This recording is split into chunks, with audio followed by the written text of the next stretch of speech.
To remove the battery, start by turning your robot upside down. Using a screwdriver, remove the side brush.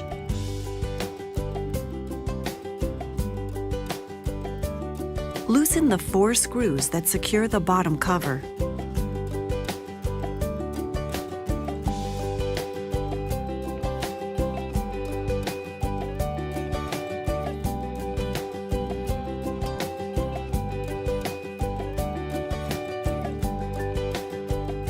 Remove the bottom cover.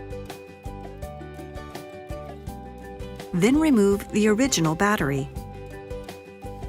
Place the new battery in your robot with the iRobot logo facing up. Place the bottom cover back on and tighten the 4 screws.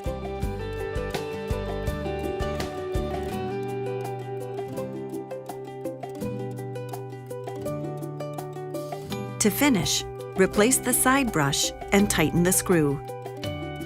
Make sure the bottom cover is flush with all sensors.